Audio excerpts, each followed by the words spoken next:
I hope my screen is visible.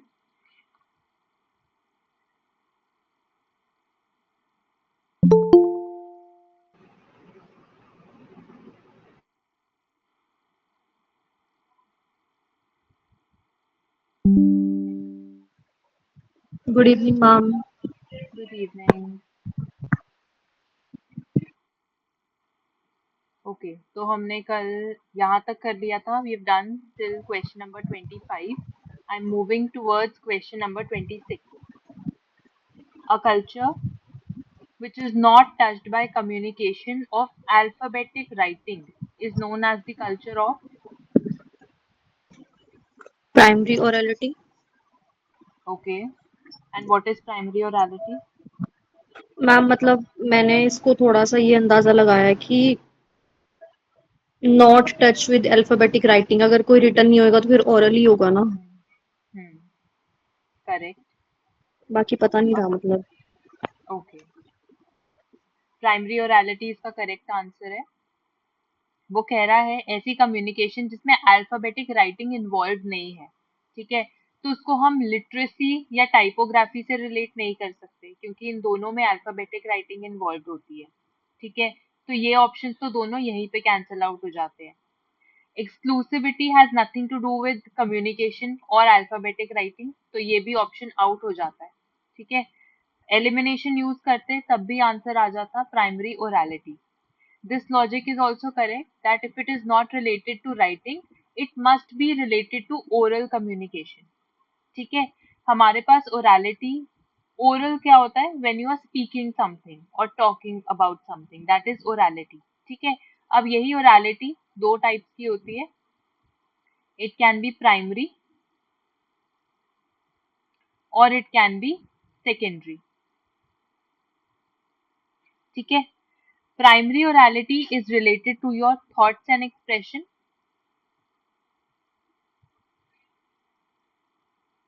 whereas secondary orality, it is defined by written and predent words,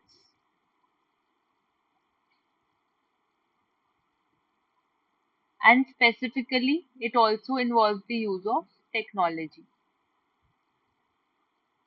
जैसे कि आपकी news reporting होती है, तो news reporting में क्या होता है? More emphasis is towards what a person is speaking, लेकिन साथ के साथ कुछ कुछ form of written part is also visible and they are broadcasting it with the help of some technology, right? So that is secondary orality, जिसमें oral form भी आ जाता है, on a secondary basis written form भी आ जाता है and technology का यूज भी होता है. That is secondary orality. Okay, तो यहाँ पे जिसके बारे में उसने पूछा है that communication in which alphabetic writing is not involve, it is primary orality. I hope it is clear to all of you. Yes, ma'am. Yes. Okay. Let's move to next question. 27. A 500-meter long train running at a speed of 100 meter per second crosses a tunnel in 10 seconds. What is the length of the tunnel? 500 metre. 500. Okay. कैसे निकाला बताओ? Ma'am जैसे इसमें हमसे पूछा है कि length क्या है और लेंथ को डिस्टेंस भी बोलते हैं. हम्म. तो हमारा फॉर्मूला होता है speed is equal to distance upon time. ठीक है. और हमें डिस्टेंस निकालना है तो फॉर्मूला बनेगा distance is equal to speed into time. Okay, इसी का रीअरेंजमेंट किया. Distance is equal to speed into time. बिल्कुल ठीक है. आगे. तो मैम एक डिस्टेंस हमें इन्होंने 500 मीटर दिया हुआ है ऑलरेडी, हम्म. हम्म. और टनल का इन्होंने पूछा हुआ है. तो जब हमारे पास दो डिस्टेंस गिवन होते हैं या दो स्पीड्स गिवन होती है, हम उनको प्लस कर लेते हैं. ओके. तो और यहाँ अगर पे 200. 500. अच्छा चलो पहले कंप्लीट करो इसको. ओके, 500. मैम इसमें प्लस एक्स कर लेंगे, हम जो हमें पूछा गया उसको लेट कर लेंगे. Okay, so you are assuming the length of the tunnel is x. Yes ma'am. Okay, आगे. और स्पीड गिवन है 100 मीटर पर सेकेंड हम्म. और टाइम गिवन है 10 सेकेंड्स. ठीक है, तो तो इसमें मैम आपकी यहाँ x से की एक्स वैल्यू की आ वैल्यू जाएगी. 500 आ जाएगी. ठीक है, बिल्कुल करेक्ट है. I'll explain you why we have done 500 plus x. अब एक टनल है, ठीक है, दिस इज अ टनल, उसमें से एक ट्रेन क्रॉस करेगी, ठीक है। तो ट्रेन को क्रॉस करने का जो डिस्टेंस होगा, वो डिस्टेंस कितना होगा, डिस्टेंस ऑफ द टनल, यानी जो लेंथ है टनल की वो, प्लस वो पूरी ट्रेन भी तो क्रॉस करेगी ना। तो जब तक ट्रेन का एंड पॉइंट यहाँ तक नहीं पहुंच जाता टू क्रॉस द टनल, तब तक वो ट्रेन खत्म नहीं हुई ना। So this is the reason we are adding 500 also, which is the length of the train, plus we are also adding x, which is the length of the tunnel. ठीक है, तो ट्रेन को ये tunnel cross करने में कितना distance लगा, उसको 500 मीटर तो लगा ही, क्योंकि वो उसकी खुद की लेंथ थी, plus it will take the length of the tunnel also. I hope this is clear to everyone कि हमने डिस्टेंस को 500 प्लस एक्स क्यों किया है। Yes ma'am. यस, ठीक है। तो हमने वही सिंपल फॉर्मूला जो हमें शुरू से पढ़ाया जाता है, speed is equal to distance upon time. Speed हमें दी है 100 मीटर पर सेकेंड, टाइम हमें दिया है 10 सेकेंड, डिस्टेंस हमने कह दिया 500 plus x, where x is the length of the tunnel. ठीक है, हमने किया calculation, this is 1000, so 500 plus x is equal to 1000, so x comes out to be 500। बताओ क्लियर है सबको?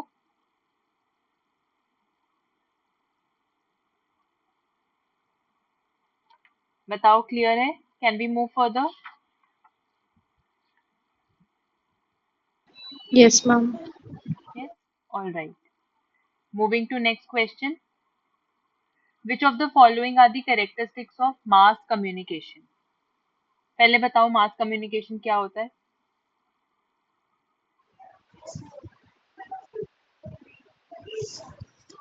What is mass communication?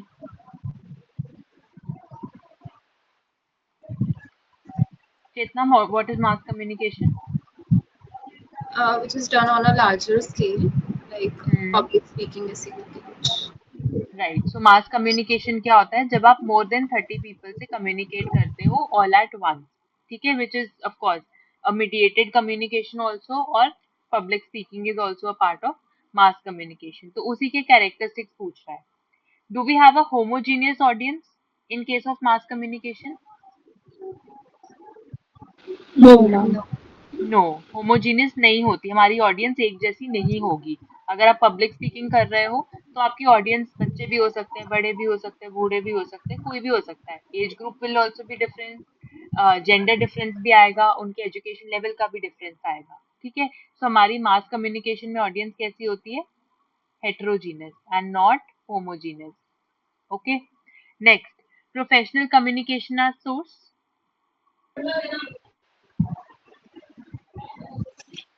When you are communicating, जब yes आप mass ma'am. Level पे कम्युनिकेट करते हो, क्या आप प्रोफेशनली कम्युनिकेट करते हो?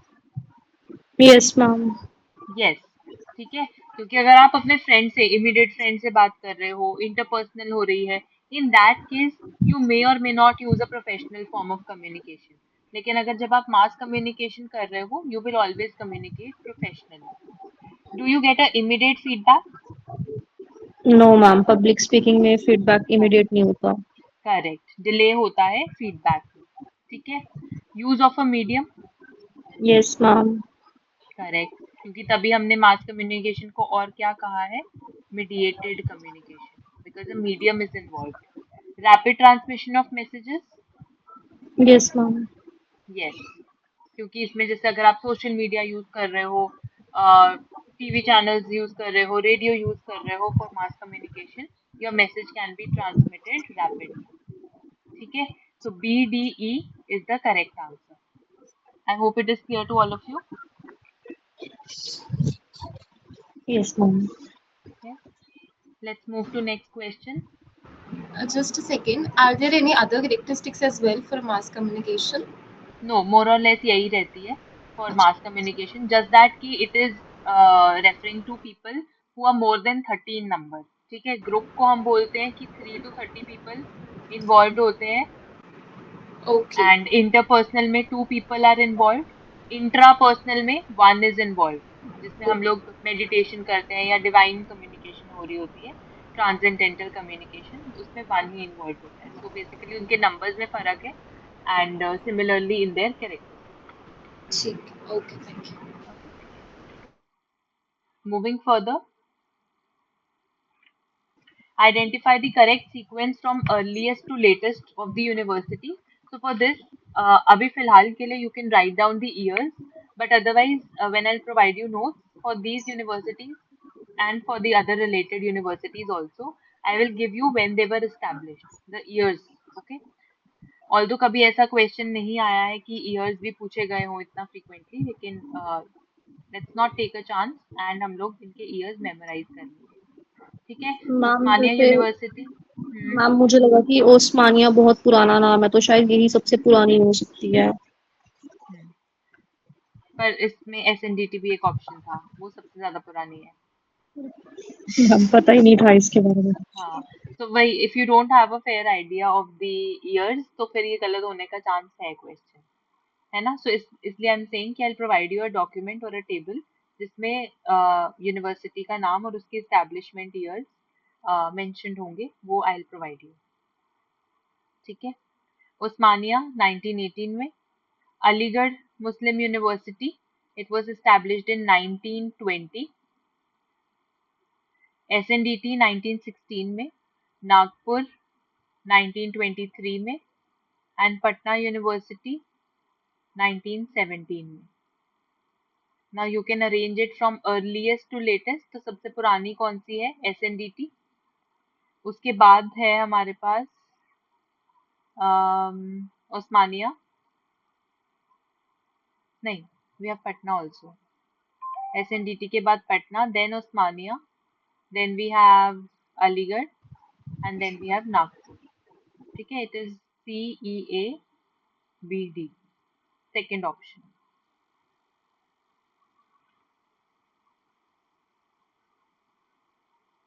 ठीक है, चले आगे, लिख लिया।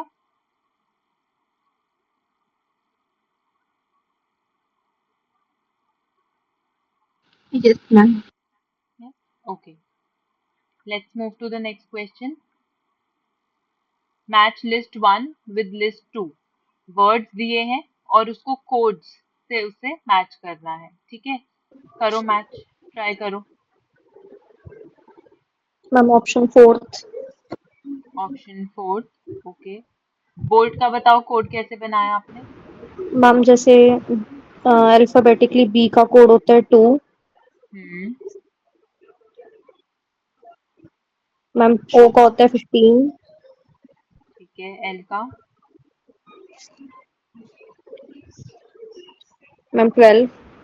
ओके। टी का, मैम 20। मैम इनको ऐड कर दिया तो 49 आ रहा था। Correct, very good. तो हमने सिंपल क्या किया, इसके लेटर्स को या जो अल्फाबेट्स दिए हैं उनकी नंबर कोडिंग निकाली।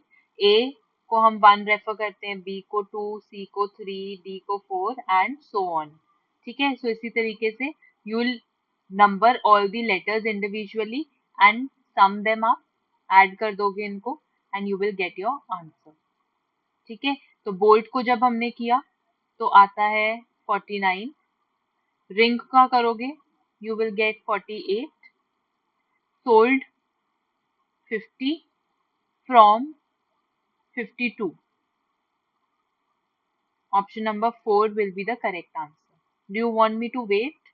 एक बार करके देखना चाहते हो कि हो जाएगा?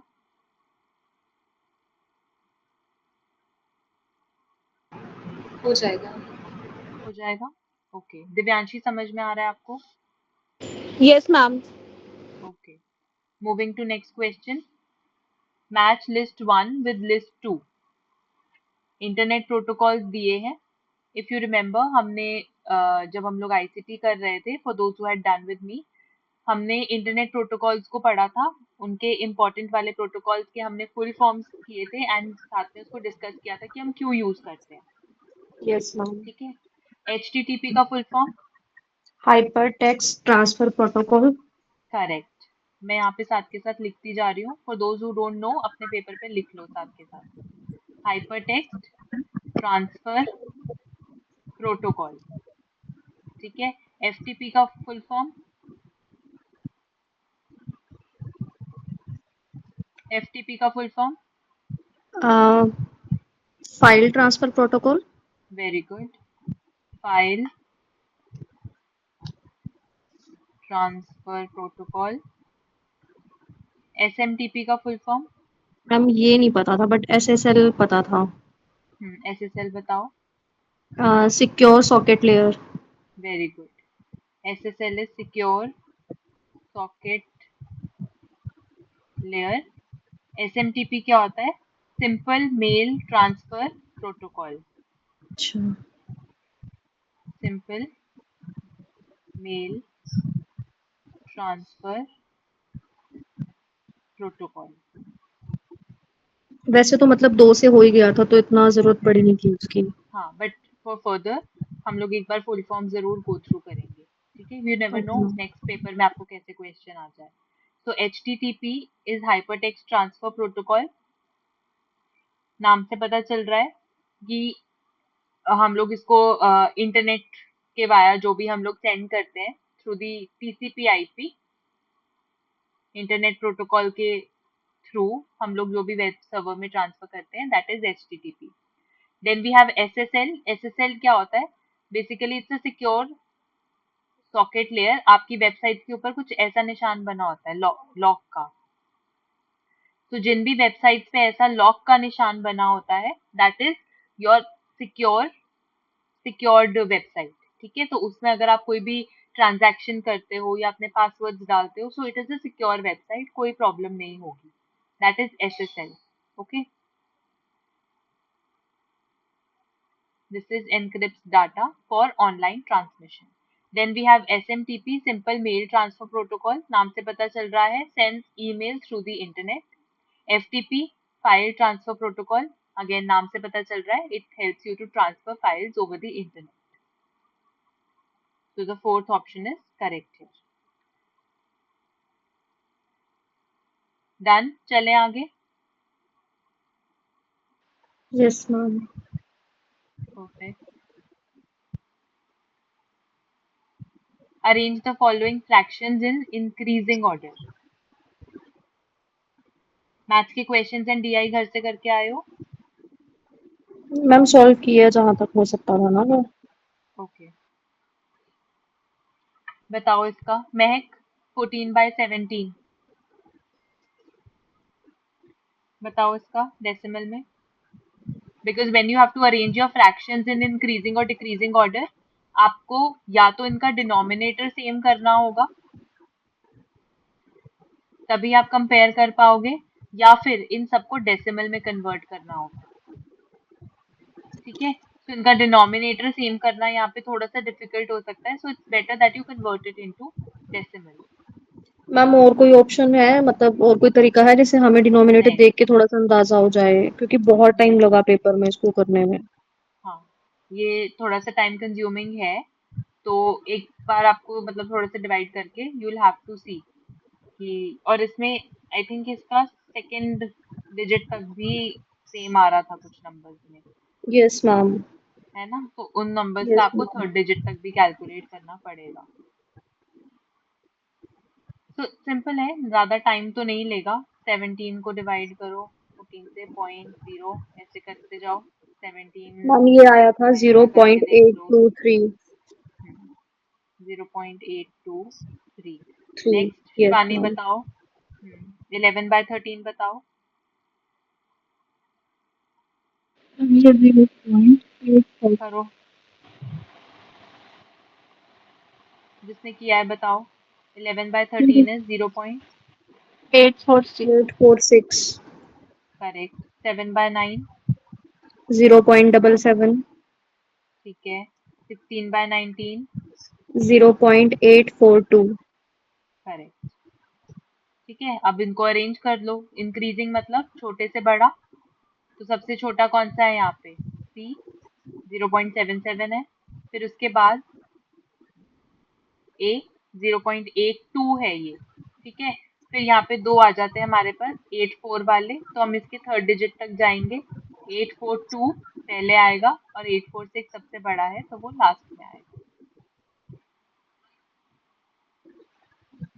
ठीक है, डन। Yes ma'am.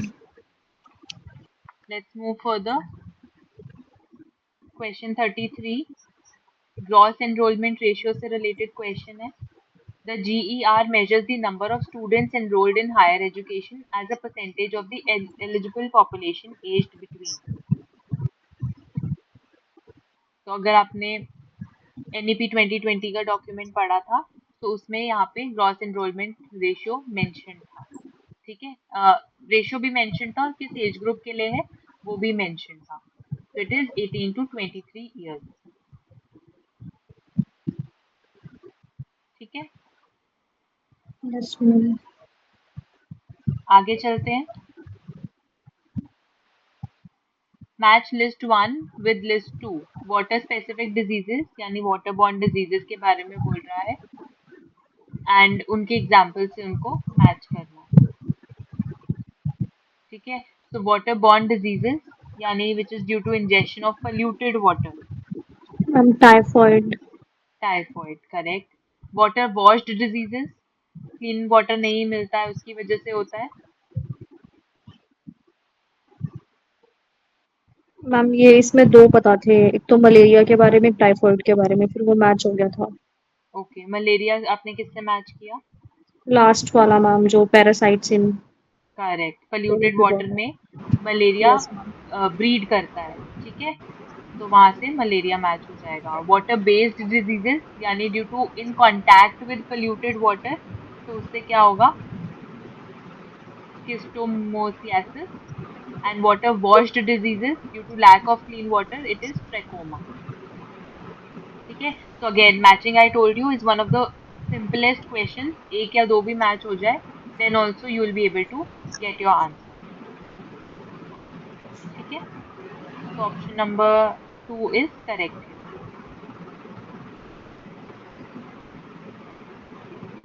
चले आगे. Yes ma'am. महक समझ में आ रहा है? Yes ma'am. ओके, माइक जिसका ऑन है प्लीज म्यूट करो, डिस्टरबेंस हो रहा है. विच fallacy is committed in the following statement? Ma'am मेरे को fallacy. ना ये फेलिसीज वाला कॉन्सेप्ट बिल्कुल भी नहीं आता है, तो आप ये थोड़ा सा ब्रीफ में बता दीजिएगा प्लीज. हाँ हाँ, this is one of the most important topic. ठीक है, और इसको हम डिटेल में करेंगे विद एग्जाम्पल्स. ठीक है, यस मैम. तो इसके अराउंड 20 to 25 फैलेसीज हैं एंड इंडियन लॉजिक की फैलेसीज डिफरेंट है और जो दूसरा लॉजिकल रीजनिंग हम पढ़ते हैं उसकी फैलेसीज डिफरेंट होती है. ठीक है, तो हम उनको ओके मैम. सेपरेटली पढ़ेंगे. Okay, right. तो यहाँ पे वो स्टेटमेंट उसने दिया है and it is asking which fallacy it has committed. Fallacy का मैं मीनिंग बता देती हूँ. Fallacy is any error in the statement. या तो स्टेटमेंट का लॉजिक गलत होगा या फिर स्टेटमेंट का स्ट्रक्चर गलत होगा. Anyway out it will be called as a fallacy. ठीक है, अब यहाँ पे स्टेटमेंट उसने दिया है Tarun can not be guilty of murder since there is no way Tarun could kill someone. ठीक है, मैम वैसे तो ये हिंदी. बेगिंग द क्वेश्चन था, बट बिल्कुल. मुझे ऐसा लगा जैसे कि उसने मतलब मेरे को पढ़ने में ही दिक्कत रही, मैंने इसको हिंदी में नहीं पढ़ा. मुझे लगा कि मैं वो अभी घुमा हिंदी में ही फिरा. बोलने वाली थी. वही मैम, मुझे लगा कि जैसे हेस्टी जनरलाइजेशन वो होता है ना, कि बिना सोचे समझे कंक्लूजन निकाल देना बिना पूरी बात सुने. हम्म. तो जैसे लास्ट लाइन लिखी हुई है तरुण कुड किल समवन की, उसने बस कंक्लूजन निकाल दे कि वो किसी को मार सकता है, या नो वे वो किसी को हाँ, मार नहीं सकता, तो ये गलती लेकिन इस से बस. स्टेटमेंट में, हाँ, इस स्टेटमेंट में कहीं पे भी कंक्लूजन नहीं निकाला है उसने. है ना, उसने सिर्फ एक स्टेटमेंट दिया है हम्म. क्योंकि तरुण गिल्टी नहीं है क्योंकि तरुण किसी को मार नहीं सकता. ठीक है, एंड बेगिंग द क्वेश्चन क्या होता है? It's a circular argument. है ना, यस घुमा मैम. फिरा के एक ही बात बोल देना. इसकी बात को अगर हम. मैं कह दूं तरुण किसी को मार नहीं सकता इसलिए वो गिल्टी नहीं है, या फिर तरुण गिल्टी नहीं है क्योंकि वो किसी को मार नहीं सकता, तो इट्स अ सर्कुलर स्टेटमेंट. आगे पीछे से पढ़ो सेम ही बात बोल रहा है. तो this is begging the question. Hasty generalisation कब होता है? जब हम जल्दबाजी में कोई एक कंक्लूजन निकाल देते हैं. Slippery yes ma'am. स्लोप क्या होता है? मैम बात को खींचते चले जाना आगे वीक से आगे. आर्ग्यूमेंट के साथ. वीक आर्ग्यूमेंट के साथ. Yes ma'am. ठीक है, एंड इनअप्रोप्रिएट अथॉरिटी. मैम मतलब जिसको अथॉरिटी नहीं है और वो सब ये बोल रहा है, करेक्ट. मतलब अपनी अथॉरिटी से हटके बोलना। हाँ, ठीक है। तो यहाँ पे कौन सा स्टेटमेंट, कौन सी फैलेसी कमिट हो रही है इस स्टेटमेंट में? It is begging the question. ठीक है, थोड़ा सा फेयर आइडिया मैम हुआ एक बार रिपीट दिव्यांशी? करना, मैम एक बार बेगिंग द क्वेश्चन रिपीट करना please. Okay, begging the question is also called a circular argument. ठीक है, अब उसमें क्या होता है, आपने जो बात पहले बोली उसी बात से आपने एक कंक्लूजन निकाल लिया। ओके, अब लेकिन वो सर्कुलर फॉर्म में स्टेटमेंट चल रही है। जैसे इस स्टेटमेंट में क्या बोल रहा है वो, तरुण गिल्टी नहीं है क्योंकि उसने मर्डर नहीं किया, क्योंकि वो मर्डर कर नहीं सकता। ठीक है, तो इसने क्या, एक ही तो बात बोली, गिल्टी नहीं है जिसने, इसका मतलब मर्डर नहीं किया ना, तो ये बात बोली उसने दोबारा अलग से कि उसने मर्डर नहीं किया। फिर उसने वही बात दोबारा बोली कि Tarun can not kill someone. So it is repeating the same statement in a circular way. तो मैम इसमें ये वाला कोई कॉन्सेप्ट भी है कि जो बात, जैसे तरुण का नाम 2 बार यूज हुआ है और हम्म, वो सेम कॉन्सेप्ट सेम आइडियोलॉजी 2 बार यूज हुई है, इसीलिए हम इसको बेगिंग द क्वेश्चन में लेके जा सकते हैं, मतलब अगर हमें इजीली सॉल्व करना हो तो, या सब में ऐसे नहीं, ही होता है? इसमें नेम के रेपिटेशन से कोई प्रॉब्लम नहीं है। ठीक है, वो किसी भी स्टेटमेंट में हो सकता है, किसी और फैलेसी में भी नेम 2 बार रिपीट हो सकता है। तो दिस लॉजिक हम लोग यहाँ से कैच नहीं कर सकते कि बेगिंग द क्वेश्चन में नाम 2 बार रिपीट होगा ही होगा। ठीक है, it's just that the same ideology is repeating again and again and in a circular way, घुमा फिरा के एक ही बात बोल रहा है। तो मैम अगर इसको हमने स्लिपरी स्लोप या किसी और उसमें बनाया होता तो कैसे बनता ये? ये सेम स्टेटमेंट नहीं बनता स्लिपरी स्लोप के साथ, ओके ठीक है मैम। है ना। स्लिपरी स्लोप होता है कि जब आप उसी बात को खींच रहे हो but with a weak argument. ठीक है, फॉर एग्जाम्पल अगर बोल देते कि Tarun can not be guilty of murder because I did not see it. ठीक है, क्योंकि मैंने नहीं देखा इसलिए उसने, that person is not guilty of murder, that could be slippery slope, क्योंकि that is a weak argument.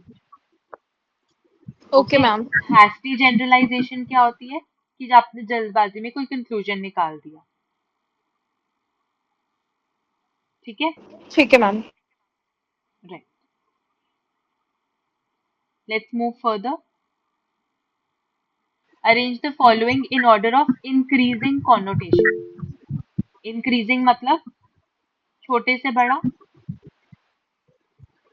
क्या था मैम ये क्वेश्चन, मतलब ना सच में ऐसा लग रहा था कहाँ से हो सकता है ये क्वेश्चन। मैम मुझे तो कॉनोटेशन का मतलब ही नहीं समझ आया। इट वॉज वेरी सिंपल, बहुत इजी क्वेश्चन मैम था ये। मैंने आज तक कभी नहीं किए जिंदगी में ऐसे क्वेश्चन। हिमानी, अब मैं अगर क्वेश्चन दूंगी तुम्हें याद आ जाएगा कि हमने ऐसा क्वेश्चन किया था या नहीं। Transport, bus, car. Can you make a Venn diagram for this? Yes ma'am.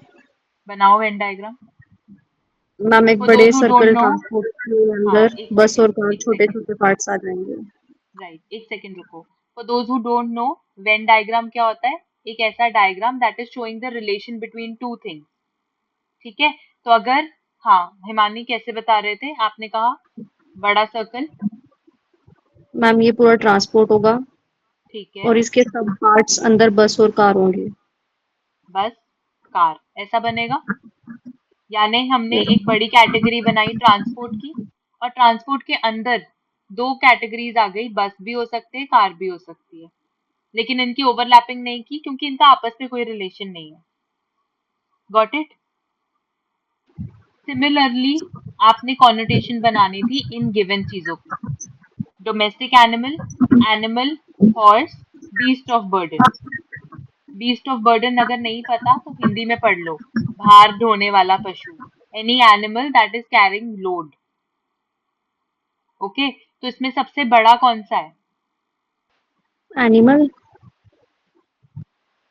सबसे बड़ा एनिमल, ठीक है, ये आ गया एनिमल का सर्कल। एनिमल के अंदर क्या आएगा? Domestic animal. Domestic animal. फिर beast of burden. Beast of burden, फिर horse. हॉर्स मैम ये मैम ठीक बन है? इसमें गया। यही तो समझ नहीं आया था कि डोमेस्टिक एनिमल और बीस्ट ऑफ बर्डन में पहले किसको लगाना है और बाद में किसको लगाना है। अच्छा, but in that case you can go with the options also, अगर आपको कंफ्यूजन होता है। नहीं, डोमेस्टिक एनिमल तो पहले ही आएगा ना। मतलब मैम उसका क्या रीजन है, वो क्यों पहले आएगा, बीस्ट ऑफ बर्डन क्यों नहीं आएगा? बीस्ट ऑफ बर्डन क्या है? भार ढोने वाला पशु, है ना। Yes ma'am. और कोई भी animal that is carrying load for you, वो तो डोमेस्टिक एनिमल के अंडर ही आएगा ना, वो तो वाइल्ड एनिमल के अंडर आएगा ही नहीं, राइट राइट राइट। है ना। मैम ये ठीक डोमेस्टिक है? एनिमल की कैटेगरी बड़ी है ना। हाँ, ये ठीक बोला है। सबसे पहले एनिमल, फिर उसके बाद डोमेस्टिक एनिमल। डोमेस्टिक एनिमल्स में कुछ एनिमल्स ऐसे होते हैं ना जिनसे आप बाहर नहीं भी ढोवाते, right, they are not carrying load for you, but there are yes few ma'am. Animals that may be carrying load, और उसके अंदर हॉर्स भी हो सकता है। मैम मेरा तुक्का ठीक हुआ है ये। पर समझ तो आया अब कि वो मैम क्या पूछ समझ रहा में था, आ गया। Yes ma'am. राइट। किया है ऐसा क्वेश्चन। किया है मैम, लेकिन ये थोड़ा, देखो मैम कार और बस का समझ में आ रहा है, फिर भी ना इसमें थोड़ा सा, चलो ठीक हो गया मैम इसमें, ये। है ना, इसमें तुम्हें कंफ्यूजन क्यों हुई? क्योंकि beast of burden was not clear कि इसको किस से रिलेट करोगे। देन अगेन वही जो अभी दिव्यांशी ने कंफ्यूजन पिक की, बीस्ट ऑफ बर्डन पहले आएगा या डोमेस्टिक एनिमल, है ना। सो यहाँ पे थोड़ा सा हमें लॉजिक लगाना था कि बीस्ट ऑफ बर्डन जो हार्ड होने वाला होता है उसको भी तो हम डोमेस्टिक एनिमल के अंदर ही बोलेंगे, इसीलिए यहाँ पे कंफ्यूजन हुई। एंड ठीक मैम है। कोनोटेशन का मतलब क्या होता है यहाँ पे? Connotation is basically the arrangement. So increasing में हम लोग मतलब एनिमल का अगर लार्जर एरिया हम दे रहे हैं तो shouldn't it be the largest, सबसे लास्ट में नहीं आना चाहिए वो? हम पर इसमें ऐसा कोई अरेंजमेंट उसने हमें प्रोवाइड नहीं किया। अच्छा। बट मैम अगर वैसे देखा जाए तो हॉर्स ही सबसे लास्ट में आएगा ना, क्योंकि मोर इंक्रीजिंग है ना। क्लियर तो हॉर्स ही है, मतलब हम्म। एनिमल जनरल हो गया, फिर डोमेस्टिक हाँ, एनिमल भी जनरल हो गया, बीस्ट ऑफ बर्डन भी जनरल हो गया, फिर हॉर्स जाके उसका क्लियर निकल रहा है कि हाँ ठीक है, there is a name of an animal. तो यहाँ पे कोनोटेशन का मतलब मोर स्पेसिफिक अमाउंट है कि क्या ज्यादा नो स्पेसिफिक है? No no no, connotation is arrangement only. Okay. तो मतलब मैं वही ओके, पूछना चाह रही हूँ कि how is it increasing, how do we know it's increasing? See I think it should be the other way out, it is not BADC, it is CDAB in that case. हाँ वही कम मुझे से समझ छोटा आया। है ना। हाँ कम, जी। सबसे कम हमने किसको बोला है? हॉर्स को, अम, मोस्ट हाँ, स्पेसिफिक हॉर्स है ठीक ना? है। हाँ, हॉर्स, फिर उसके बाद beast of burden, then domestic animal, then animal. ठीक है, CDAB होगा इसका, ना कि BADC। ठीक है, अरेंजमेंट वही रहेगा, बस हमने इंक्रीजिंग में किया है, छोटे वाले से बड़े तक, क्योंकि animal is the biggest category. Clear हो गया ठीक है सबको? Ma'am. Yes ma'am. Yes ma'am. Yes. Okay, let's move to the next question. International solar alliance से रिलेटेड क्वेश्चन था कि इसमें जो कंट्रीज हैं, ये क्वेश्चन पहले भी आ चुका है इन प्रीवियस ईयर्स ऑल्सो, कि इसमें जो कंट्रीज हैं वो कहाँ पे लाई करती हैं। They lie between the Tropic of Cancer and the Tropic of Capricorn. ये if you remember we have discussed this in class also. Ma'am एक दिन पहले पूछा था मैंने बस आपसे ये। हाँ, यस, ठीक है। Yes ma'am. Let's move to next question. Teaching aptitude का क्वेश्चन है। Employment of classroom technology needs clarity with regard to. Option A. Option A, instructional messages, course objectives, technological competencies, experience of failures, and institutional indolence। बताओ।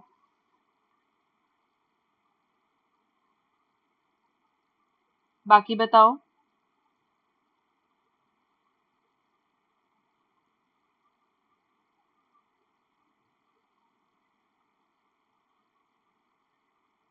Ma'am इसमें तो ma'am मैं वही trick लगाती हूँ कि जो पॉजिटिव टर्म्स है वो सारी सही है और जो नेगेटिव है वो नहीं है। बिल्कुल ठीक है। तो हम लोग अगर क्लासरूम टेक्नोलॉजी से रिलेट हम क्लासरूम टेक्नोलॉजी यूज कर रहे हैं टू टीच द चिल्ड्रन, तो उसमें हम लोग क्या क्या यूज करेंगे? इंस्ट्रक्शनल मैसेजेस, ठीक है, ताकि कंस्ट्रक्टिव टॉक हो क्लास में। कोर्स ऑब्जेक्टिव्स, क्या पढ़ने वाले बच्चे क्यों पढ़ रहे हैं वो पता हो। Technological competencies, where you using technological tools and aids to teach the children. वहां पे हम लोग फेलियर्स की बात नहीं करेंगे, वहां पे हम लोग इंस्टीट्यूशनल इंडोलेंस यानी इंस्टीट्यूशनल की तरफ से क्या डिलेज या लेजीनेस रहती है उसके बारे में हम बात नहीं करेंगे। ठीक है, सिंपल क्वेश्चन।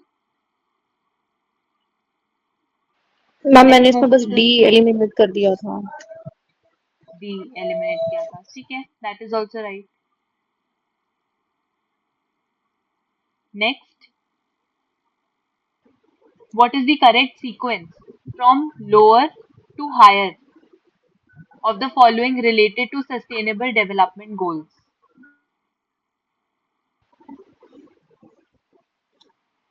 मैम पहले नंबर ऑफ गोल्स, सबसे पहले अगेन उसका कॉनिटेशन बना ले। सबसे पहले गोल्स, गोल्स के अंदर क्या आते हैं? टारगेट्स, टारगेट्स, टारगेट्स के बाद indicators, indicators, and then publications, publication.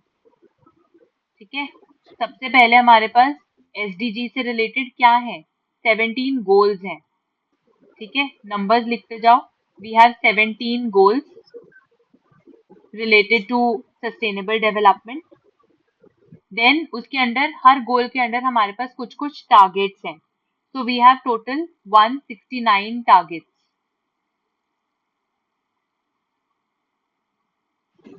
169 है टारगेट्स। हाँ जी, वी हैव 169 टारगेट्स सारे गोल्स को आई थिंक मिला के। 300 ठीक 300 है, हर प्लस गोल, इंडिकेटर्स है शायद से। यस, नहीं 247 इंडिकेटर्स हैं।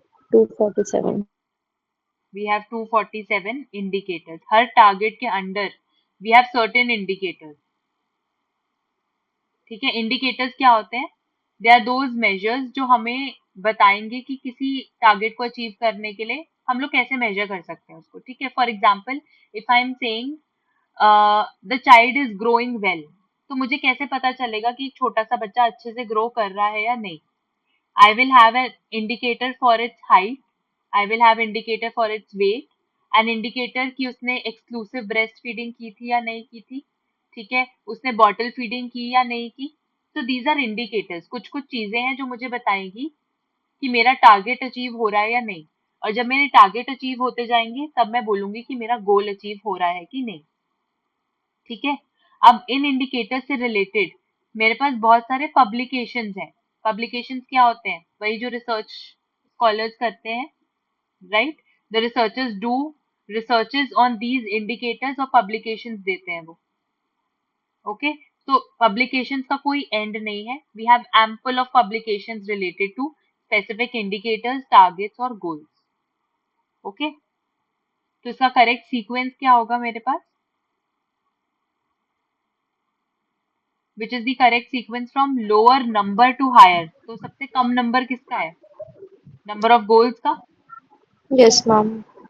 देन उसके बाद number of targets, yes ma'am. Then number of indicators and then finally number of publication. Publications. तो यहाँ पे क्योंकि उसने नंबर पूछा है from lower number to higher, तो हमने इसके अकॉर्डिंग उसे अरेंज कर दिया।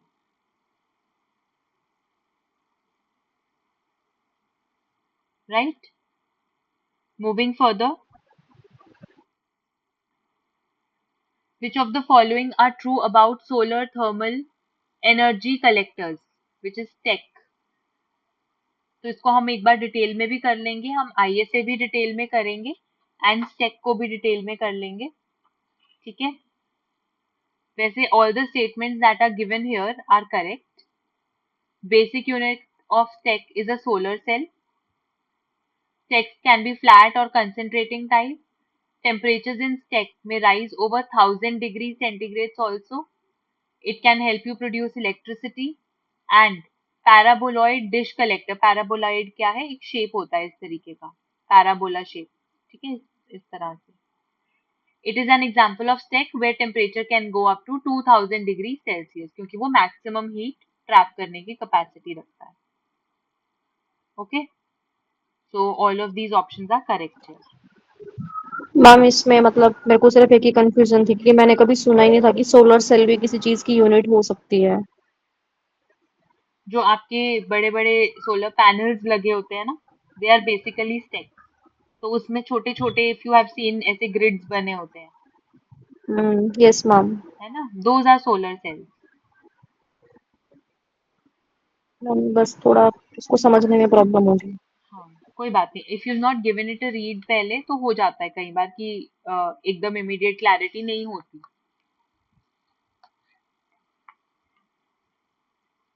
Moving to next question.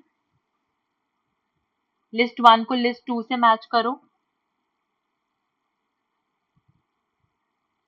Personal address, communication form को उसकी डिस्क्रिप्शन से ही मैच करना है. तो पर्सनल एड्रेस को किससे मैच करेंगे?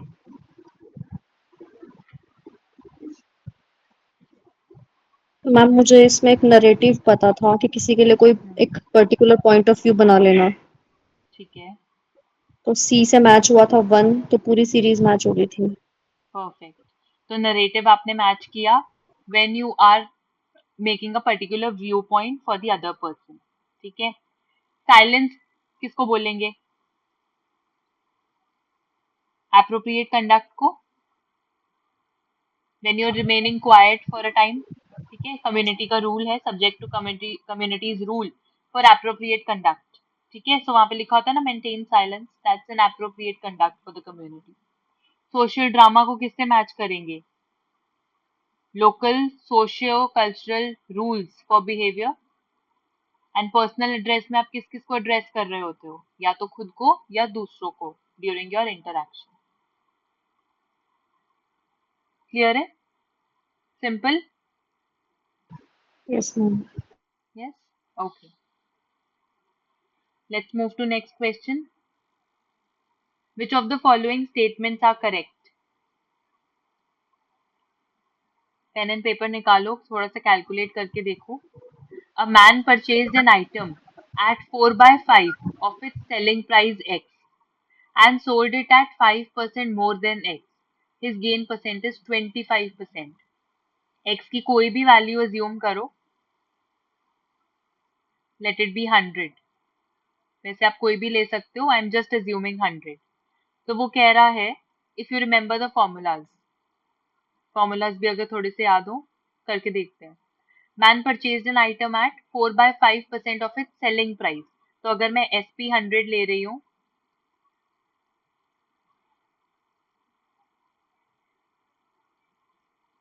तो उसका कॉस्ट प्राइस कितना होगा?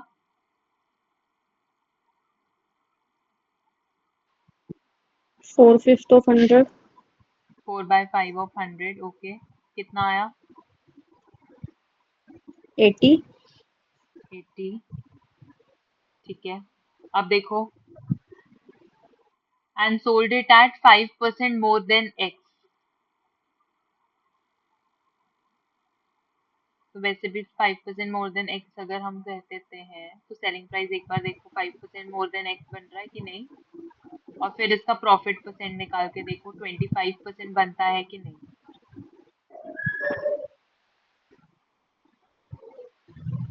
5% मोर मैम 105 हो जाएगा ना वो 100 का। हम्म,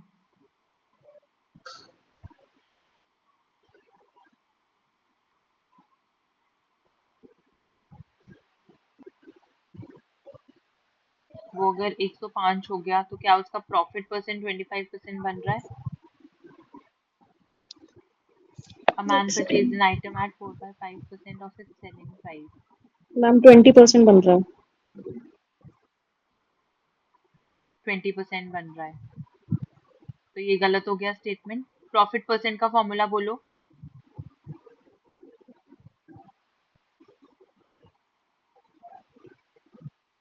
selling price minus upon cost CP price upon upon cost CP price into इन 100। 100.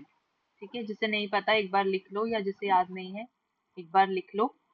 हमने क्या किया, हमने सेलिंग प्राइस की एक वैल्यू अज्यूम कर ली. उसने कहा कि उसने आइटम परचेज किया 4/5% ऑफ इट सेलिंग प्राइस, तो हमने 4/5 निकाल दिया सेलिंग प्राइस का, तो वो 80 रुपीज आ गया। ठीक है, देन इट इज सेइंग उसने सेल किया 5% मोर देन एक्स, यानी 105 रुपए पे। ठीक है, तो हमने प्रॉफिट परसेंट निकाला, एसपी की वैल्यू पुट की, सीपी की वैल्यू पुट की, कैलकुलेट किया, तो प्रॉफिट परसेंट कितना आ रहा है 20% एंड नॉट 25%। तो हमारा फर्स्ट स्टेटमेंट हो जाता है गलत। Similarly do it for B, C and D part. ये तीनों पार्ट्स करो और ग्रुप में अपने भेजो आंसर्स।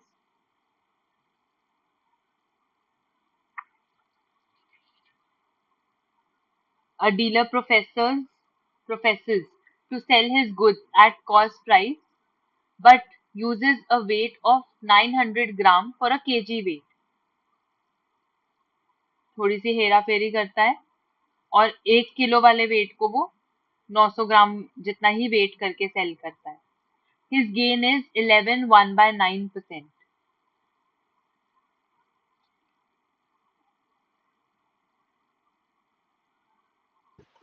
मैम जैसे 1 किलो के वेट को वो 900 ग्राम में सेल कर रहा है, तो जो उसके पास प्रॉफिट परसेंट है वो 100 ग्राम का होगा ना, क्योंकि 100 तो वो शायद अपने पास रख रहा है जैसे, हाँ, तो 100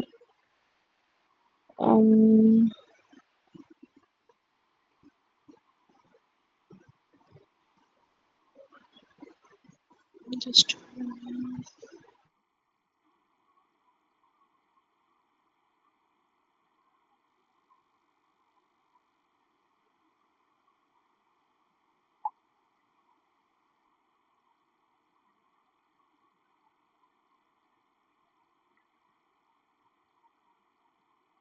मैम इस तरीके के कितने क्वेश्चंस आते हैं, मतलब क्या प्रोबेबिलिटी रहती है?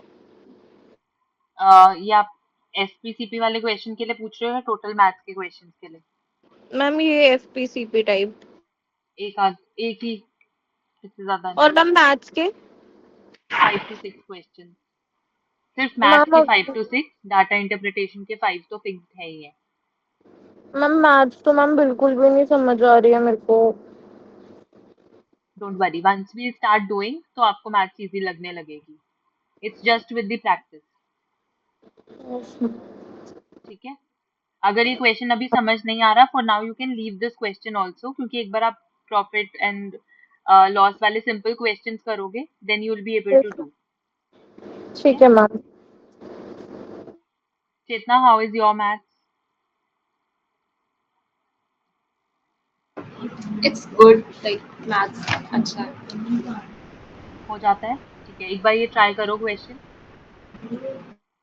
मैम मैं तो 10th में भी पेपर लीक हुआ था तब पास हुई थी। All of this is being recorded, Divyanshi.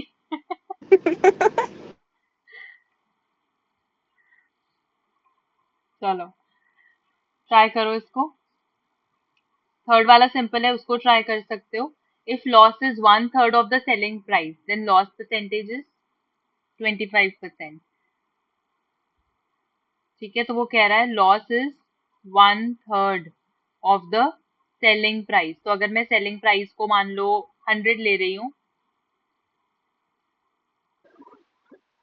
so it is 100/3 is the loss। तो आपके पास लॉस है, एसपी है, सीपी निकालना है कैलकुलेट करने के लिए, है ना? तो loss is CP minus SP. Ma'am में 25% आ 100/3 गया है। आ रहा है 25%। Yes ma'am. Okay, so this will be 400/3 equals to CP। इसको हम लोग लॉस परसेंट के फॉर्मूला में पुट करते हैं। Loss is 100/3 upon CP which is 400/3 into 100। तो by 3 तो कट गया, ये हो गया 1/4 into 100 which is equal to 25%। Mahak and Shivani समझ में आ रहा है?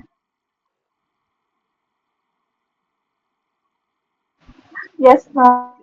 Yes, good. हाँ, वैसे तो इसी से आ मैम गया इस आपका ऊपर आंसर। वाले की हम्म। मैम ऊपर वाले की क्वेश्चन बन नहीं रही है एक बार, जो सेकंड पार्ट हाँ, वाला है। क्योंकि इसमें I feel some part of the information is missing, क्योंकि इसकी इक्वेशन मुझसे भी नहीं बनी थी, कुछ part is missing here.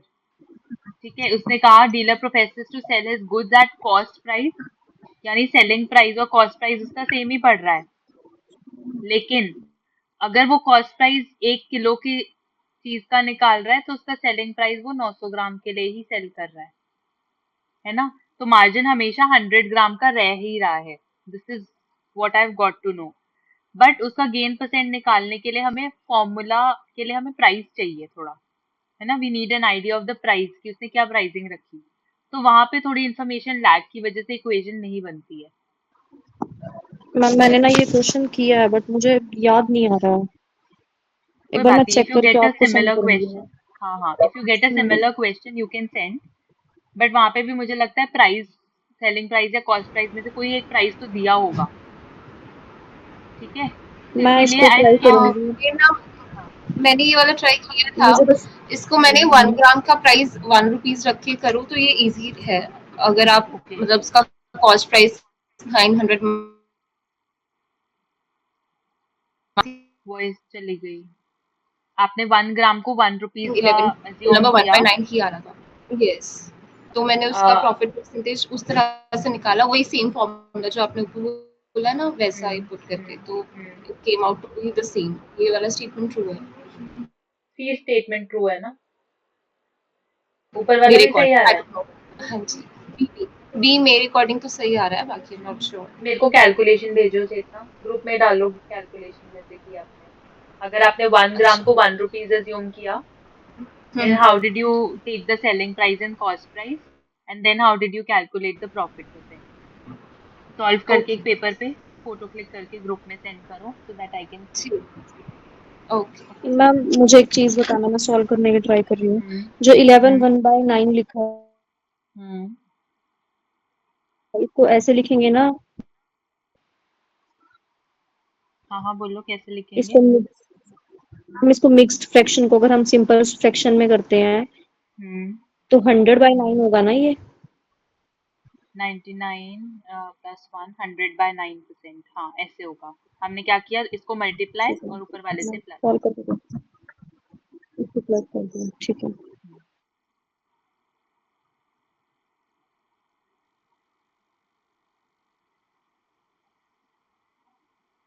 Last वाला स्टेटमेंट भी देख लेते हैं। By selling 100 pence a vendor gains the selling price of 20 pence, his gain is 20%। ये this is similar to B वाला ओनली। उसने 100 पेन सेल किए और जितना उसको 20 पेन सेल करके मिलना था प्रॉफिट, वो उसको मिल गया by selling 100 pen only. So what is his gain percent? It is coming out to be 20%. So you have to verify. What I do is कि इसमें अगर एक आध स्टेटमेंट में भी अटकते हैं तो आप बाकी दो स्टेटमेंट सॉल्व करके देखो। अच्छा, इसमें these are the options also that are given. Check, Chetna आपने भेजा।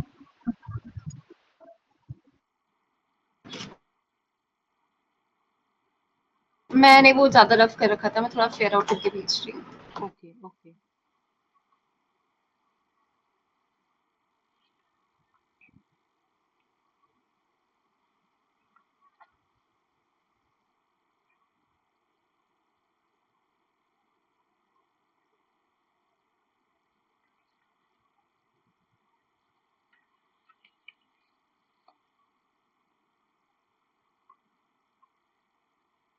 In the mean while others अपने कॉम्प्रिहेंशन के आंसर्स चेक कर लो। ये बीच वाले क्वेश्चंस हम लोग करते हैं चेक। कॉम्प्रिहेंशन का फर्स्ट जो क्वेश्चन था मेरे पास, माइक्रोन सेटअप। माइक्रोन सेटअप का आंसर था semiconductor plant. We are not discussing the comprehension in detail. I'm just telling you the correct answer. Micron setup वाला क्वेश्चन जो था उसका करेक्ट आंसर है semiconductor plant. The need for additional talented skilled workforce वाला जो question है The correct answer for this is A, B, and D. Option number 4. 48th question. As a result of chip boom, इसका answer था increase. 49th question. Semiconductor global talent pool में India का share कितना है? It is 1/3. And 50th question. New talented skilled workforce, ये वाले question का answer है द नॉन IITian ऑर्बिट. हम एक बार 47 का आंसर बताना. 47 का था option number D, D for dog वाला. अच्छा, गलत, एक ही गलत हुआ मैम इसमें.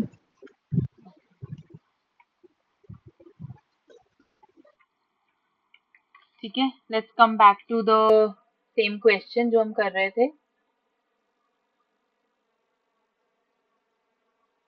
Okay, so you have assumed CP is 900 for 900 grams, SP is 1000 for 1000 grams. ठीक है.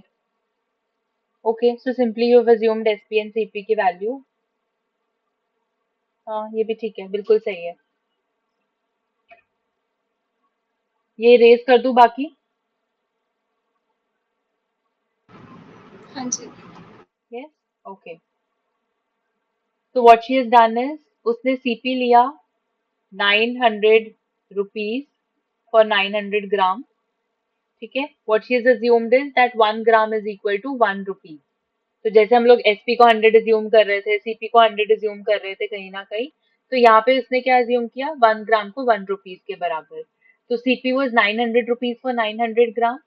SP has been assumed 1000 rupees for 1000 gram, which is equal to 1 kg. क्योंकि यहाँ पे उसने क्या कहा कि weight of 900 gram is taken the same as that of 1 kg weight. ठीक है. तो यहाँ पे SP एंड CP की वैल्यू आ गई और सीधा निकाला हमने profit percent, which is equal to SP minus CP upon CP into 100. 1000 minus 900 upon 900 into 100. ये तो गया. This is coming out to be 100 upon 9%. तो इसको जब हमने मिक्स फ्रैक्शन को सिंपल फ्रैक्शन में कन्वर्ट किया था, ये भी 100 अपॉन 9 आया था. Done everyone? Yes ma'am. Yes, simple था ये भी. मैथ्स के क्वेश्चंस उतने नहीं आए इस बार, है ना? 2-3 ही है. टाइम नहीं मिला Next. मैम इनको करने का. बट इन्होंने ना जितने भी डाले मैथ्स के क्वेश्चन, जैसे ये था या फिर ICT में जो कन्वर्जन वाला डाला था, they are all calculative question. Same is with DI. DI भी थोड़ा सा कैलकुलेटिव था. अभी DI था भी इजी करते हैं. Ma'am.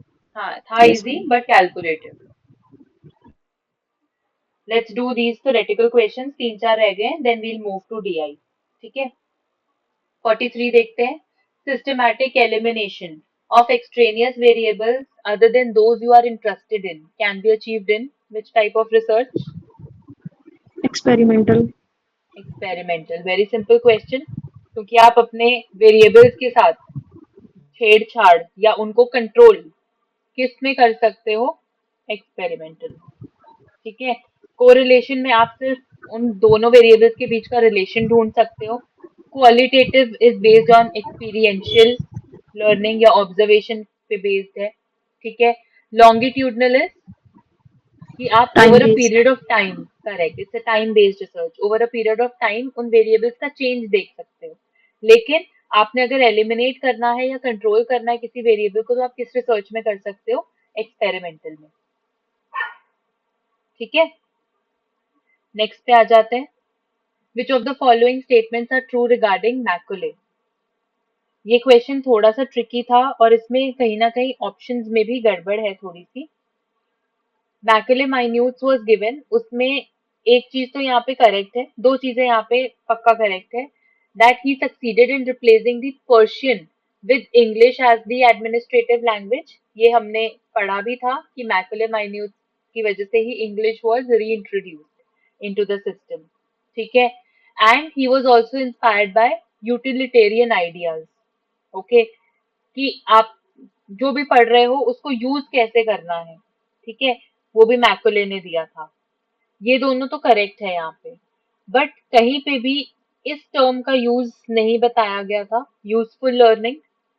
Although utilitarian ideas is similar to useful learning only, but क्योंकि इसको ऐसे कोट्स में डाला हुआ है, बट ऐसे कोई वर्ड मैकुले माइन्यूट्स में आया नहीं था कहीं पे, ठीक है। तो this is doubtful and this is also doubtful. He promoted training of English speaking Indians as teachers. Although उसने इंग्लिश जरूर इंट्रोड्यूस की थी, पर क्या उसने ट्रेनिंग भी प्रोवाइड की थी इंग्लिश स्पीकिंग इंडियंस की या नहीं, this is also not given in Macaulay minute. Okay, तो यहाँ पे या तो A and C will be correct, या फिर ए बी सी डी, ये चारों भी करेक्ट हो सकते हैं, ठीक है। We would have waited for NTA's answer की, बट वो नहीं मिली हमें, तो वी आर स्टिल डाउटफुल कि क्या आंसर वो सिलेक्ट करते। मैम मतलब मैंने जो क्रॉस चेक किया ना उसमें चारों भी ठीक बता रहे हैं और ये दो भी, तो ये ग्रेस क्वेश्चन बन सकता था। Yes, exactly, this is what I am saying, क्योंकि utilitarian ideas is same as useful learning. अगर ये दोनों स्टेटमेंट्स को सिर्फ घुमा के ही देना चाहते थे, तो इन दैट केस डी ऑप्शन को भी वो करेक्ट मानते, ठीक है। बट अगर वो घुमाना नहीं चाहते and there was a specific term related to useful learning, थी या नहीं थी हमें नहीं पता ना, मैकुले माइन्यूट्स में थी ऐसी टर्म या नहीं, तो this is again doubtful. Same is with B option, English आया तो था, लेकिन क्या इंग्लिश स्पीकिंग इंडियंस को भी इन्होंने ट्रेनिंग प्रोवाइड की थी या नहीं अंडर दिस मैकुले माइन्यूट्स या नहीं, दिस इज अगेन डाउटफुल। तो ये ए एंड सी या फिर ए बी सी डी सारे करेक्ट होंगे, इन दो ऑप्शंस में थोड़ा सा डाउट है, ठीक है। चलते हैं आगे। 45th question, identify the correct sequence of the cycle of self regulated learning. तो ऑल्दो ऐसा कोई टॉपिक नहीं है, बट अगर आप थोड़ा सा लॉजिकली इसको प्लेस करने की कोशिश करो इस सीक्वेंस को, you will be able to get your answer. तो अगर आपने सेल्फ रेगुलेटेड लर्निंग करनी है, तो सबसे पहले आप क्या करोगे? मैम उस टास्क को एनालाइज करेंगे जो हमें करना है। करेक्ट, एग्जैक्टली, हम लोग हर काम करने से पहले क्या करते हैं? सिचुएशन एनालिसिस, है ना। तो अगर आपने कोई काम करना है तो उसको पहले एनालाइज करोगे ना कि क्या काम है, और काम के बेसिस पे ही अपने ऑब्जेक्टिव्स बनाओगे, ठीक है। जब हमारे गोल्स एंड ऑब्जेक्टिव्स बन गए, उसके बाद क्या करोगे? मैम प्लान करेंगे कब करेक्ट, कब यू कैसे विल कैसे मेक अ क्या क्या प्लान। करना है। Very good. जब आपने गोल सेट कर लिया, then you will plan it out, ठीक है। प्लान करने के बाद मैम मेथड्स और स्ट्रेटेजीज क्या क्या यूज करनी है उसके लिए। करेक्ट, और उसका इनैक्टमेंट यानी उसका इम्प्लीमेंटेशन करोगे। आपने प्लान में कुछ स्ट्रैटेजी बनाई होगी कि ये टॉपिक मैं इस दिन करूंगी, और रिकॉर्डिंग से करूंगी या नोट्स पढ़ के करूंगी या बुक से पढ़ना है, तो ऐसा कुछ प्लान आउट किया होगा। तो उन्हीं टैक्टिक्स एंड स्ट्रैटेजीज को आप इनैक्ट करोगे, इम्प्लीमेंट करोगे, and finally you will regulate your learning. Simple था क्वेश्चन। मैम ये वो टाइम टेबल वाले की तरह था, हमने डिस्कस किया था ना। एग्जैक्टली, बिल्कुल। डन एवरीवन, कोई डाउट? No ma'am. इसके बाद तो आपका यही था कॉम्प्रिहेंशन वाला, ठीक है। So with this your paper one is done, we are just left with DI question. Let's get back to DI.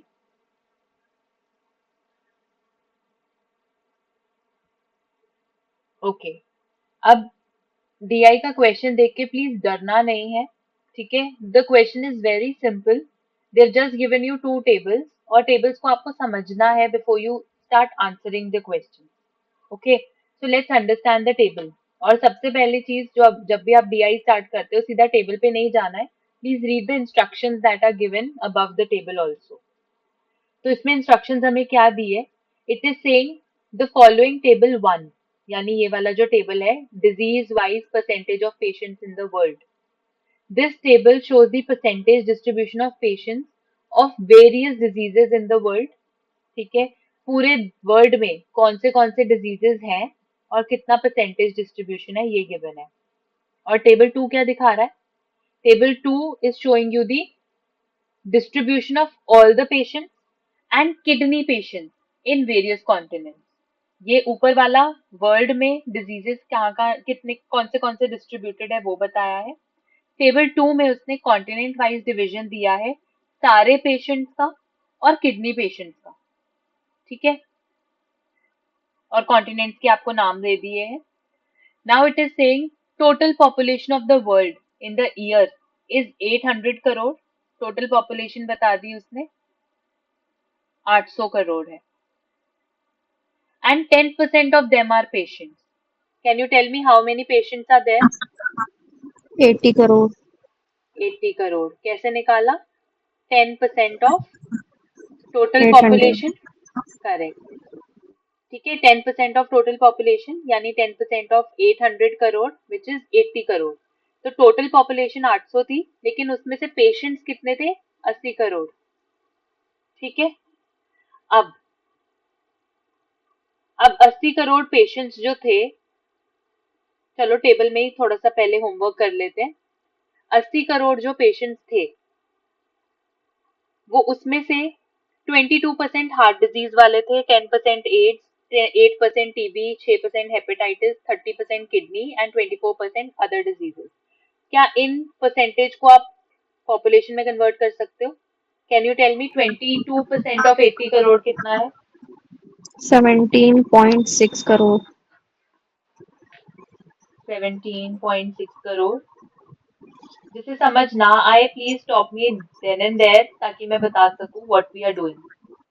ठीक है, हमने निकाला, हमें टोटल पॉपुलेशन गिवन थी, हमें उसमें से पता लग गया 10% पेशेंट्स थे यानी 80 करोड़ पेशेंट्स थे.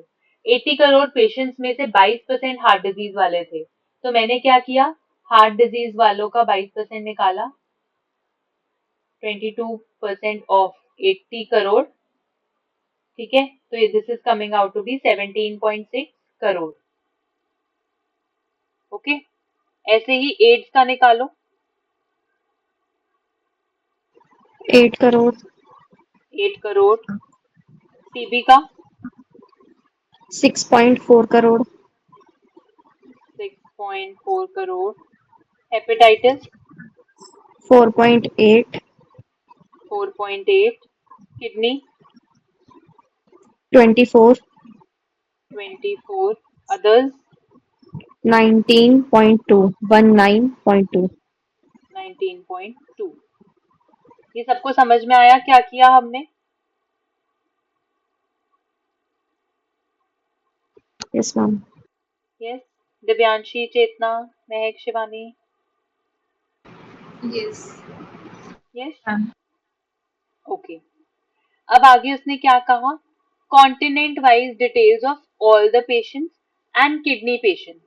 ठीक है, तो अगर वो ऑल पेशेंट्स की बात कर रहा है तो यानी 80 करोड़ में से 10% पेशेंट्स यूरोप में थे. तो कितने पेशेंट्स थे यूरोप में? Can you tell me the number? 8. 8 crore. हमने क्या किया, 10% ऑफ 80 करोड़. ठीक है, ऐसे ही ऑस्ट्रेलिया का बताओ. अब मैं जिससे पूछूंगी वही बताएगा, एंड प्लीज कैलकुलेट क्विकली. ठीक है, Divyanshi, what is 6% of 80 crore?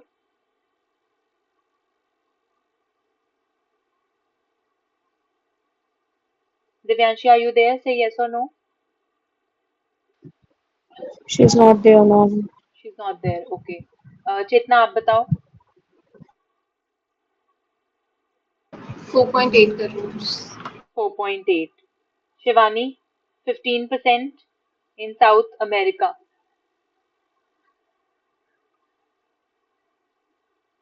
Ma'am 12 crore.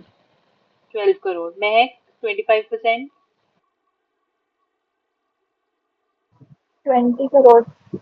20. North America.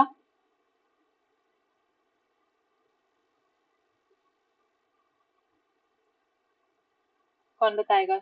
Himani, आप बताओ. 9.6. 9.6. Okay. Chetna, back to you. 32%.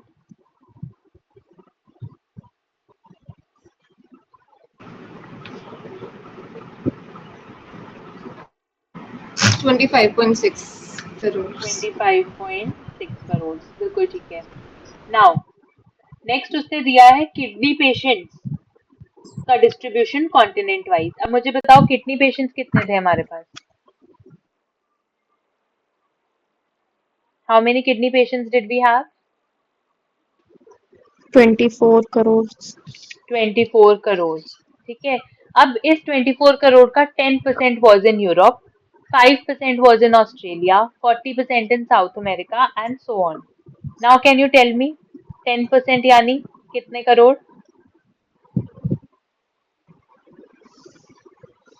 बोलो हिमानी बोलो। 1 minute ma'am. 10/100 into 24। Correct, which is 2.4। Next Shivani आप बताओ।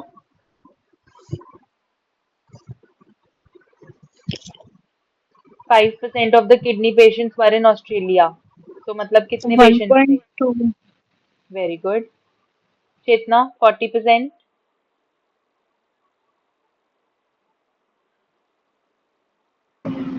32 crores 40 3.32 40% ऑफ कितना निकाला आपने? 40% किसका किया? 80 सॉरी 24 का करना था ना। हाँ 24 का करना था 9.6 यहीं पे। 9.6 9.6। महक 10%, अगेन 2.4। 15% बताओ महक।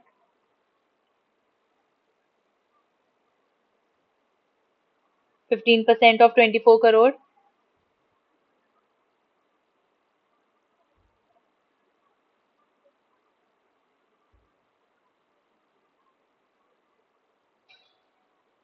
Are you there? Say yes or no. 3.6। 3.6। Perfect. Himani 20%? 4.8। 4.8। ठीक है, तो यहाँ पे हमारा थोड़ा सा होमवर्क हो गया। हमें पता चल गया कि पेशेंट्स 80 करोड़ थे, उनका डिजीज वाइज डिस्ट्रीब्यूशन क्या था, कॉन्टिनेंट वाइज कैसा था, और किडनी पेशेंट्स का कॉन्टिनेंट वाइज डिस्ट्रीब्यूशन कैसा था। Now let's move to the first question. It is saying if the number of kidney patients in South America decreased by 25%, then what is the percentage decrease in the number of kidney patients in the world? Okay, तो यानी let's see the number of kidney patients in South America कितने थे? Kidney patients in South America was 9.6। ठीक है, तो हमारे पास present number क्या था किडनी पेशेंट्स का? 9.6। अब वो कह रहा है, अब मैं इसके ऊपर किडनी पेशेंट्स के ऊपर ऐसे एन लगा रही हूँ कि न्यू हमारे पास कितना है। वो कह रहा है कि वो डिक्रीज हो गए by 25%। Can you tell me what is the number now? अगर 25% कम हो गए पेशेंट तो कितने परसेंट रह गए फिर?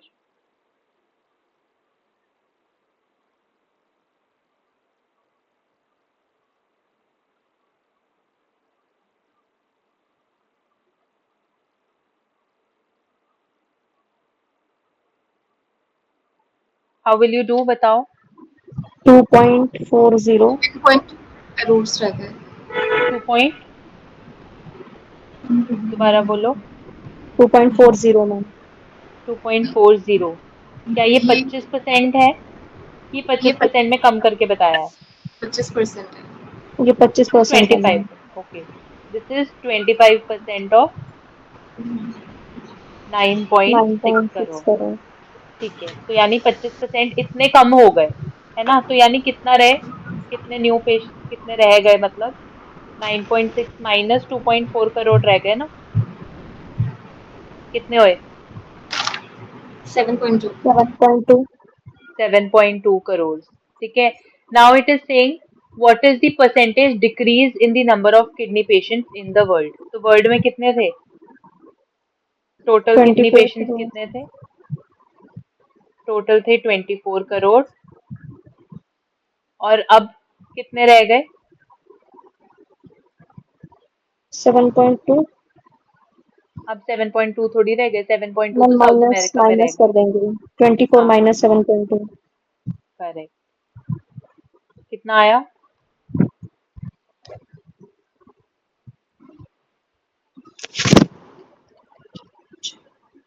16.20. ठीक है, वो कह रहा है what is the percentage decrease in the number of kidney patients in the world. Percentage decrease कैसे निकालेंगे? Difference upon Base value into 100.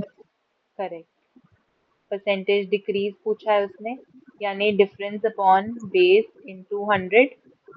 Difference कितना आया? पहले कितने थे? 24 करोड़ 16.2. माइनस अब कितने रह गए? I have a 16.2। डाउट। हाँ जी।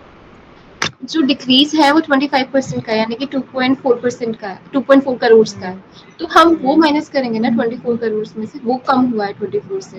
7.2 तो ऑलरेडी है हमारे पास अभी, कि नहीं? 25% अगर 2.4 कम, हाँ ठीक है ठीक है ठीक है, 2.4 ही करेंगे, ये तो प्रेजेंट है हमारे पास, ठीक है।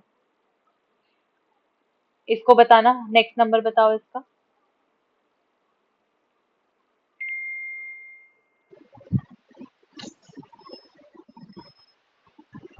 अगर हमने 24 में से 2.4 निकाला, it is 21 point, 21.6। 21.60.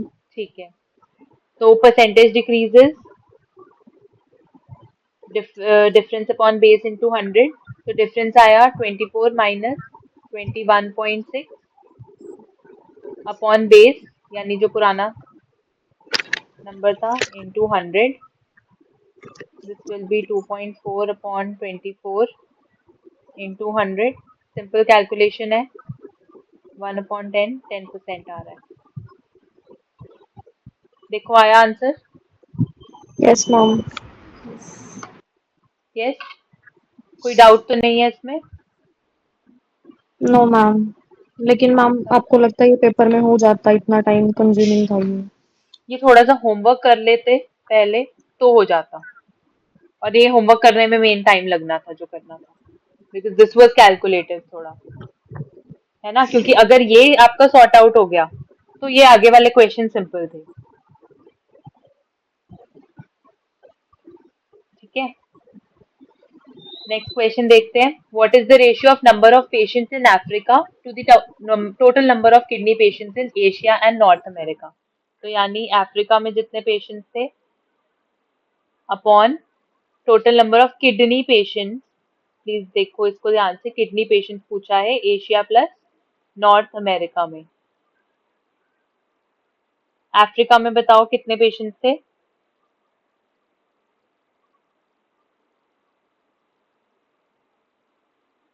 20। 20, very good. और kidney patients in Asia and North America? 3.6 plus 4.8. Correct,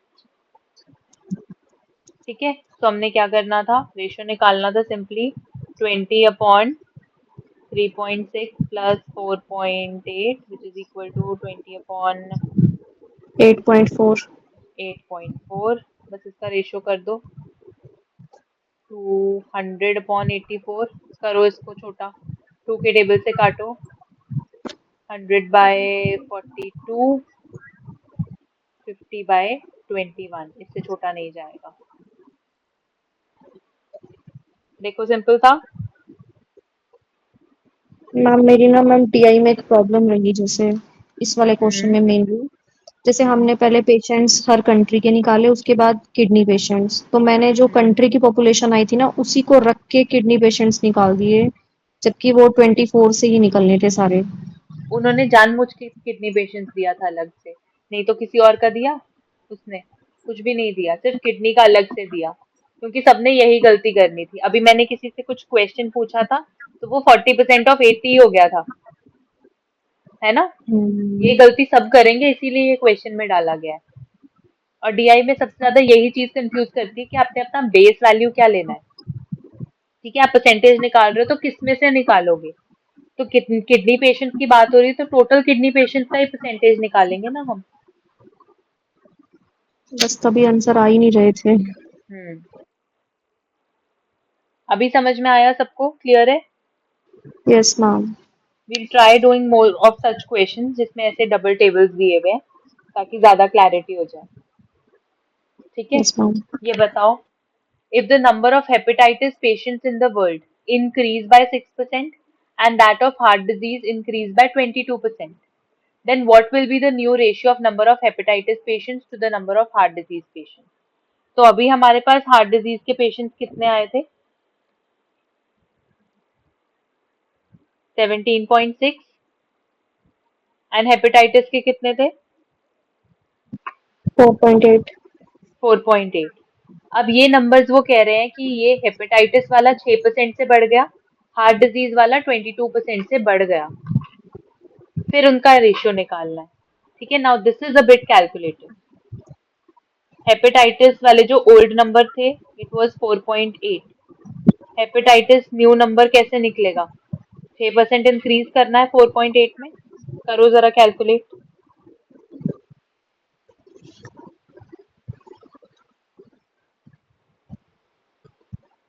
यानी 6% ऑफ 4.8 प्लस 4.8। ये समझ में आया मैंने प्लस 4.8 क्यों लिखा? नहीं, उसने कहा इंक्रीज बाय 6%। तो वो तो जो 6% की वैल्यू आएगी वो प्लस कर लूंगी ना मैम उसमें। हाँ, तो 6% की जो वैल्यू आएगी वही प्लस करेंगे हम 4.8 में। हाँ ठीक है ठीक है। तो मैम अगर हम इसको ऐसे लिख ले 6/100 इंटू 48/10। हाँ बिल्कुल ठीक है, एक ही बात है, डेसिमल हटा दिया आपने यहाँ से। ठीक है, तो 48 6 जा 2 88। ओके, यानी 0.288 यस मैम। प्लस 4.8 कितना आया? 5.088। 088। यस ये मैम। हेपेटाइटिस का न्यू नंबर आ गया। ठीक है, पहले 4.8 करोड़ पेशेंट थे, अब 5.088 करोड़ पेशेंट्स हैं। ऐसे ही निकालो हार्ट डिजीज का। हार्ट डिजीज के पहले कितने थे? 17.6, अब कितने हो जाएंगे? 22% इंक्रीज करना है, तो 22% ऑफ 17.6 प्लस 17.6, निकालो कितना आ रहा है?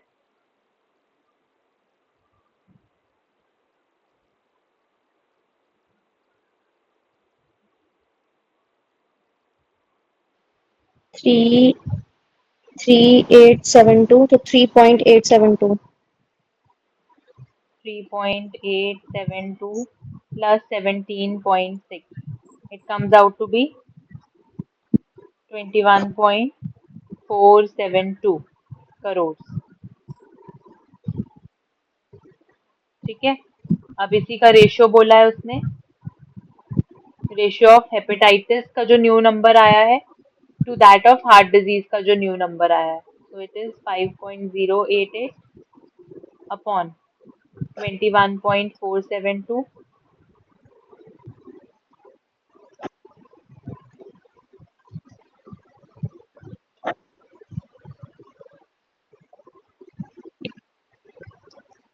This will come out to be 159/671। ये थोड़ा सा आपको कैलकुलेट करना पड़ेगा, कटेगा ये 2 के टेबल से ही।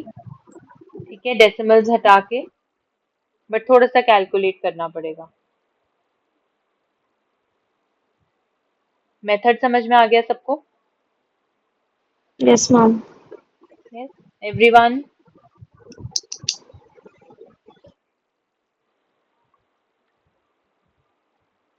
हाँ जी, चलें आगे। Yes, ma'am. Yes, okay, let's do the next question. The number of kidney patients in Australia is approximately what percent of the number of patients of heart disease in the world? देखो, kidney patients in Australia कितने हैं?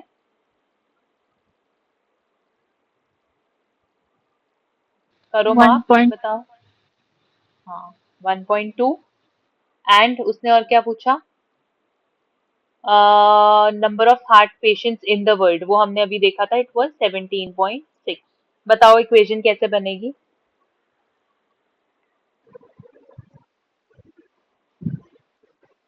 This is kidney patient in 1.2। Australia divided by patient of heart disease in the world into 100. Okay. So it will be 1.2 upon 17.6 into 100. करो calculate.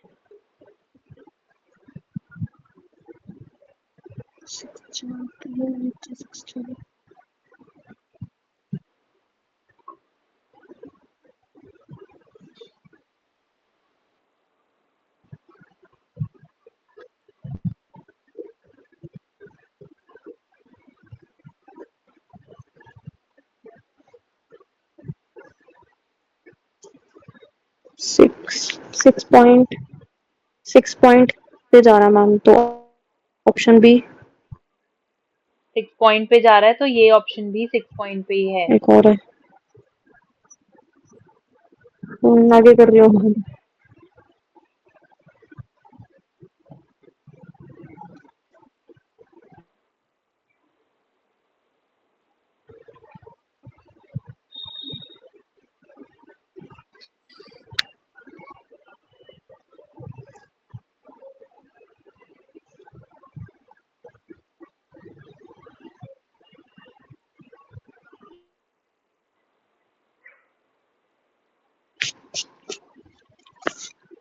हो गया.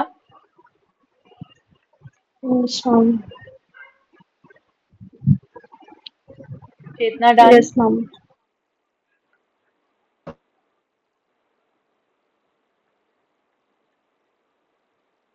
हाँ जी. Shivani. Okay. Shivani, Mahak done. Yes ma'am. Okay, perfect. Next question, last part of this question. If the number of patients increase by 10% every year in Europe, then what is the difference between the number of patients in Europe after 2 years and the number of kidney patients in South America in 2023? तो उसने हमें क्या कहा कि जो patients है वो 10% कम हो जाते हैं एवरी ईयर इन यूरोप. तो अभी पहले हम यूरोप का पहला करंट परसेंटेज देख लेते हैं कितना है. 8 करोड़ है अभी. ठीक है. अब वो कह रहा है हर साल 10% इंक्रीज हो जाता है. तो can you tell me in the first year,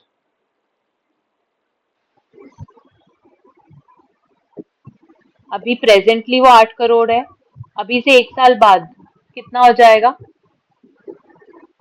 10% increase करो 8 करोड़ में. 8.8. 8.8, क्योंकि 10% ऑफ 8 कितना होता है? 0.8. और यही आपने ऐड किया प्रेजेंट में तो बन जाएगा 8.8 crore. Then in the subsequent year, second year में अब क्या हो जाएगा उसका परसेंट, उसका नंबर?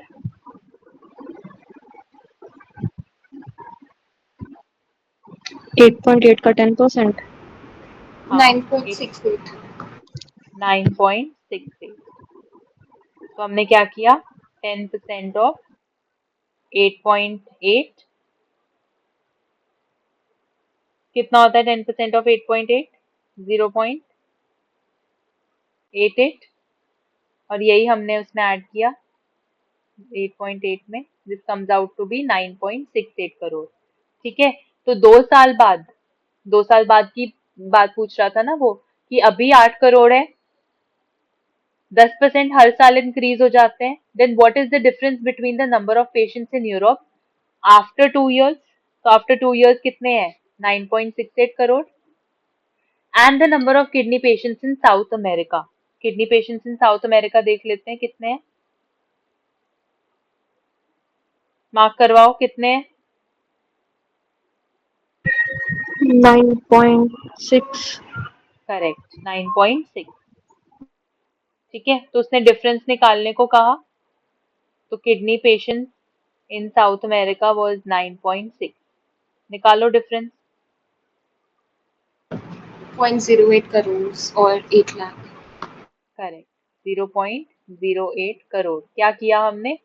9.68 में से 9.6 माइनस कर दिया which comes out to be 0.08 crore, but answers आपको लाख में दिए हैं, तो इसको जब आप लाख में कन्वर्ट करोगे it will come out to be 8 lakh.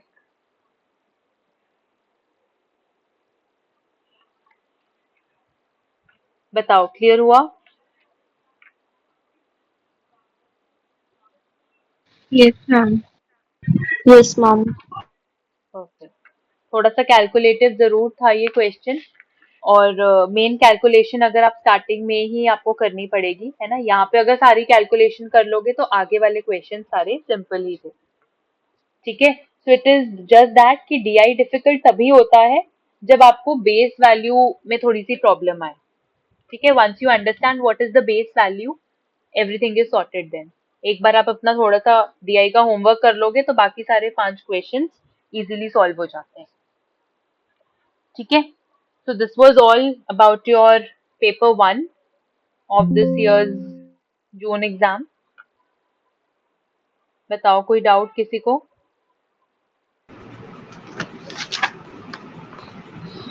No ma'am.